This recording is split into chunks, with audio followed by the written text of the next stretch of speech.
à la maison. Je suis donc contente de vous lire une autre histoire aujourd'hui dans la cabane à Martine. Êtes-vous content, vous, à la maison?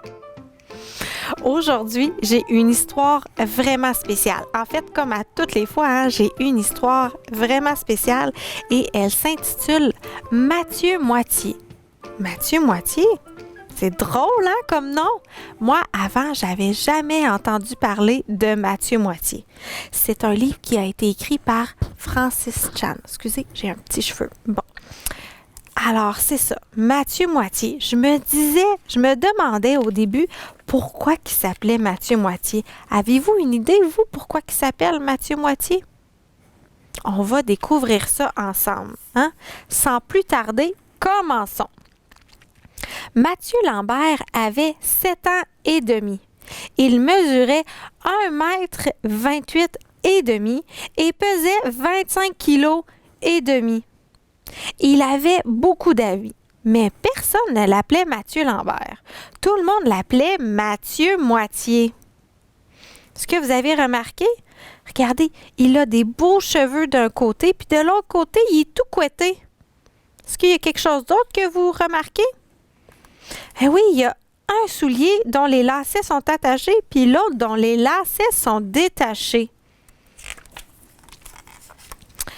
Ce n'était pas parce que sa maison était construite à moitié sur une falaise. Non, c'est pas pour ça qu'on l'appelait Mathieu Moitié.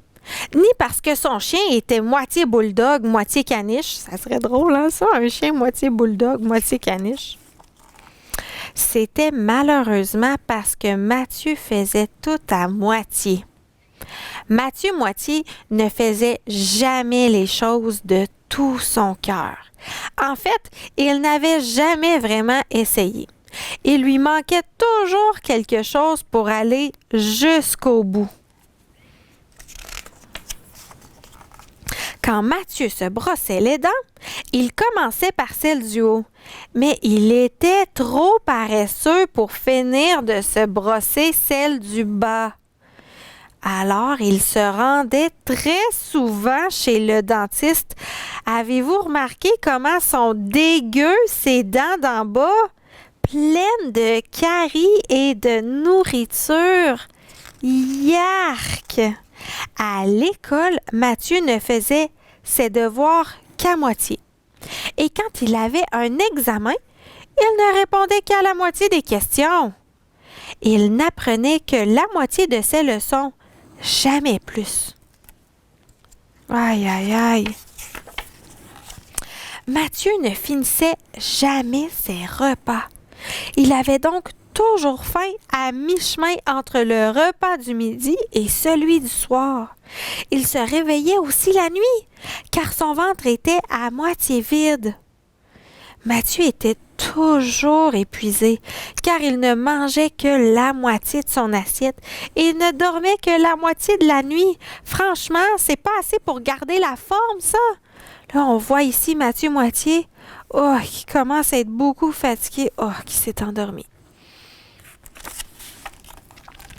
Quand Mathieu jouait au soccer, il n'écoutait qu'à moitié son entraîneur.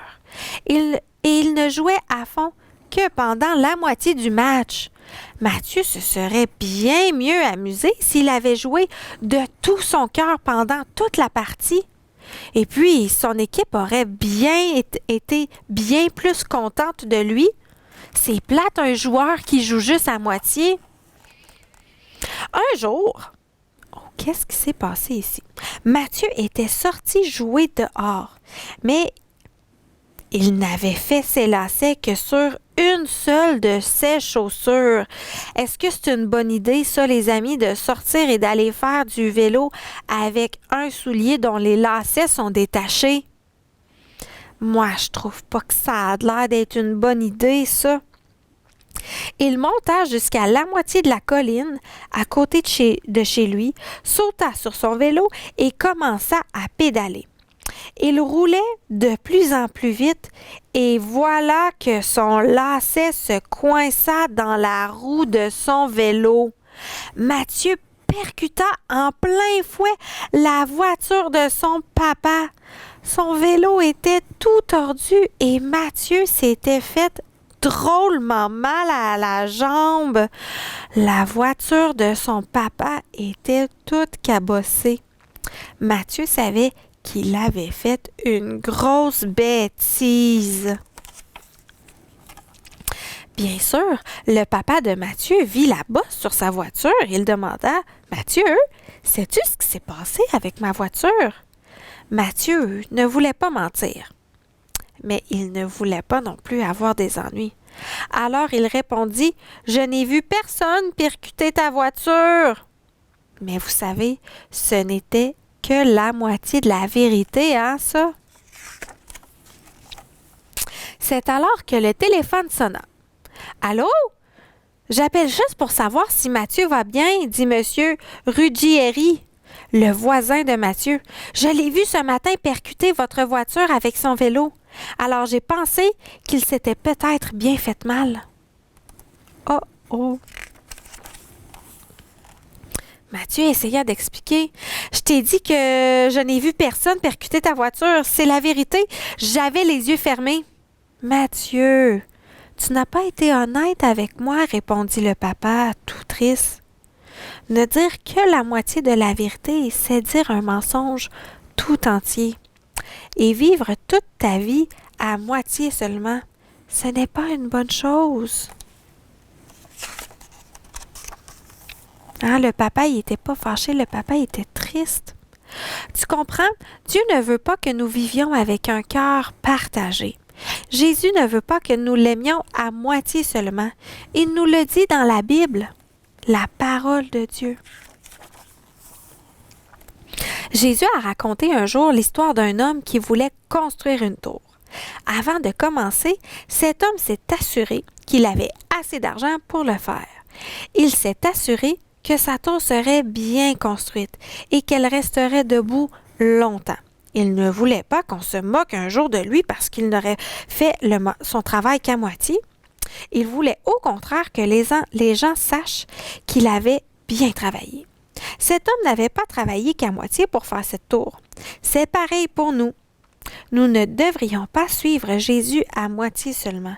Il mérite que nous l'aimions et que nous le suivions de tout notre cœur. Mathieu s'est mis à pleurer.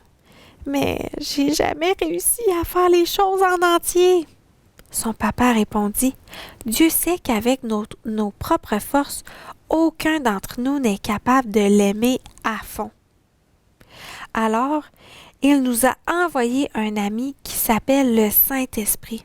Il nous aide à vivre pour lui de tout notre cœur. Quand nous décidons de suivre Jésus entièrement, l'Esprit de Dieu remplit nos cœurs et nous aide à obéir à Dieu. « Est-ce que l'Esprit de Dieu peut m'aider moi aussi? » demanda Mathieu. « Bien sûr, répondit son papa.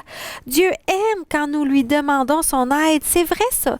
Dieu aime quand on lui demande de l'aide. » Alors Mathieu commença à prier et il dit, « Jésus, je suis désolé car je n'ai pas obéi. Je veux te suivre, mais je ne veux pas te suivre qu'à moitié. J'ai besoin de ton aide. S'il te plaît, donne-moi ton esprit, alors je pourrai comprendre comment je dois te suivre. » Et savez-vous ce qui s'est passé à partir de ce jour-là? Dieu a répondu à la prière de Mathieu. Hein? Maintenant, il finit tout ce qu'il commence. Quand il va sortir, il fait ses lacets pour ses 2 chaussures. Quand il mange, il finit son assiette.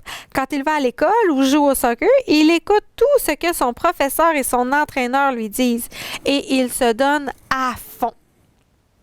Il essaye aussi d'obéir à ce qu'il lit dans la Bible. Bien sûr, il n'est pas parfait, hein? Il n'y a personne de parfait. Mais l'Esprit de Dieu lui vient en aide tous les jours. Et plus personne ne l'appelle Mathieu moitié, tout le monde l'appelle Mathieu à fond. Ici, on a un verset qui se retrouve dans la parole de Dieu. Ça dit, « Tu aimeras le Seigneur ton Dieu de tout ton cœur, de toute ton âme et de toute ta pensée. Et c'est comme ça que se termine notre histoire sur Mathieu Moitié, qui est devenu Mathieu à fond. Alors, j'ai quelques petites questions pour vous. Est-ce que ça t'arrive, toi, des fois, de faire les choses à moitié, hein, de ne pas les faire complètement? Interroge-toi là-dessus. Qui peut t'aider à faire les choses à fond, comme Mathieu à fond? Et est-ce que tu peux me dire comment Mathieu se sent à la fin de l'histoire et pourquoi il se sent comme ça? Alors, c'était mes questions pour vous ce matin. J'espère que vous avez aimé l'histoire. Moi, je l'ai bien aimée. Puis, je vous invite à venir encore lire une autre histoire avec moi dans ma cabane la semaine prochaine à mercredi 10h tapant. C'est un rendez-vous qu'on se donne et je vous dis bye bye, à la prochaine les amis!